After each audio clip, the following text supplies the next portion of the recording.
All right, I wanted to go ahead and show you a little bit about how to add and remove items in PlazSales.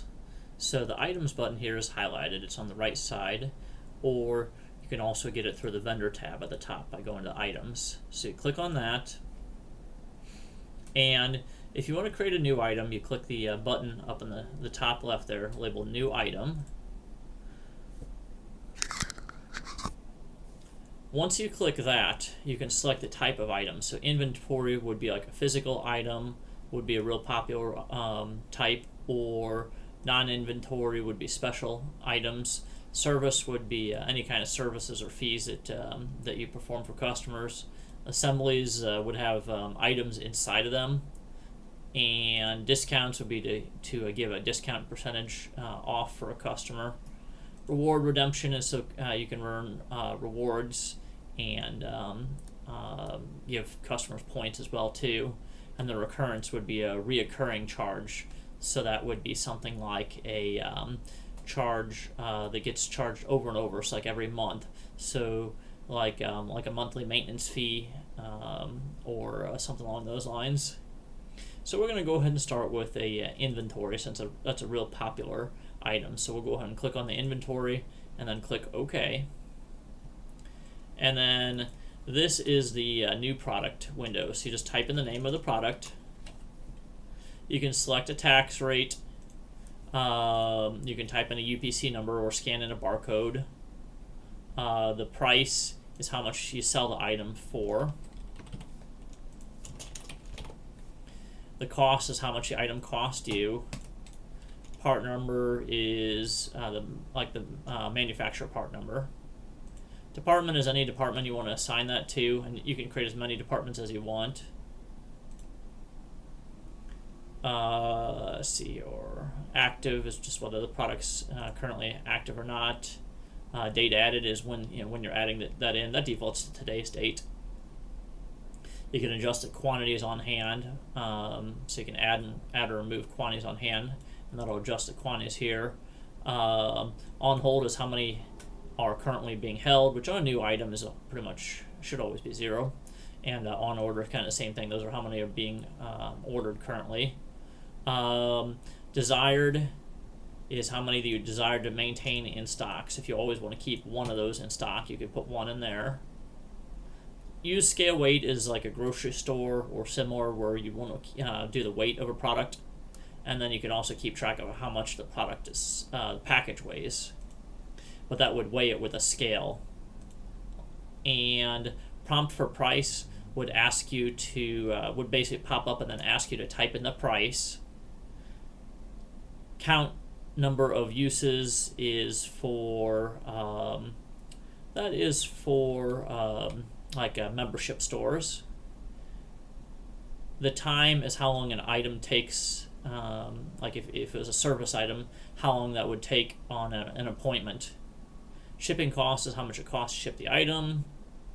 These are your accounting accounts over here on the bottom left.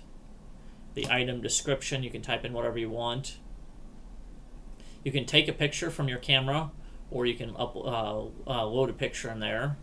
And then suggestions are anything when you sell one item, if you'd want to have other suggested upsells, so you can add those in there as well too. So that so like if you sell one item and then you want to sell different items with the combo or whatever, you can link those together that way. You can also do some similar type of things in by creating your own menus in the fast sale. So that's another place where you can do menus of items and kind of group them together. So it's similar. And then I'm going to go ahead and create this item here, and then you can see that adds it in the list on the left. You see, selects the items here, and then you can also print tags. So if you want to print a barcode for the item, you would click Add to Queue, type in the quantity of how many you want to, how many tags you want to print, so like 1, and then hit OK. And then you click Print Queue, and then you can tell it how many you want to print, and then just hit Add Selected, or if you want to add everything all at once, you can click the Add All. And I can go ahead and show you a couple more things about the item here. So tracking is if you want to track the serial numbers, you just check that box, or you can have other attributes on the product. So if you want to add colors to the product, you can add that.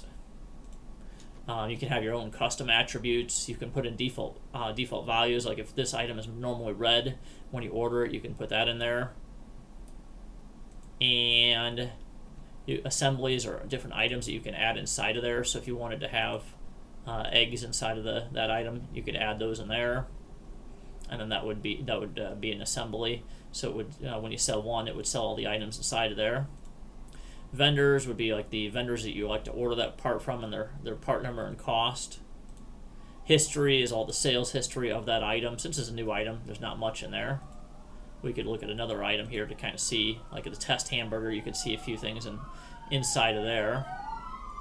And then online stores, if you want to add this to your online store. So on the online store, you can have the name, description, price, all that, pretty much everything about the product that would synchronize with your online store. And then I'll go ahead and show you where our test demo item, go ahead and show you where that shows up on the sale. So if you do a fast sale, it would show up right here in the test demo. And let's see how oh, we added some eggs to that, so that's why it's a little more expensive. All right, and then on the standard sale, oh, and when you close the sale, it can ask you if you want to hold it or discard it. We're just going to go ahead and discard it. Standard sale is right here, and there's the attributes we added earlier as well. So the serial number, you can scan in a serial number with the barcodes, put the color in there if you want, and then it keeps track of everything about that item, and then you see the sub item inside of there too, the eggs. And then if you want to delete the item, you just go back to the items screen here, type the name of the item, and you can add a plus if you want a more detailed search, and then that will make sure that both of those words are in there. And then if you want to delete it, you just hit the delete button at the top.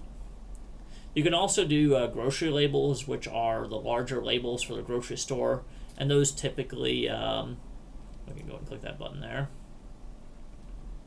So it's similar, would print grocery labels for that. It just has a little bit more information, like you can use the scale to weigh the item each time, and that's probably the and then the tag is a different template that it uses, but it's pretty similar to the other tags. I think the main thing is it's easier to add the weight on each individual item. Thank you very much. I think that should cover everything about items and inside of PlazSales. And if you guys have any questions, just let me know. Thank you.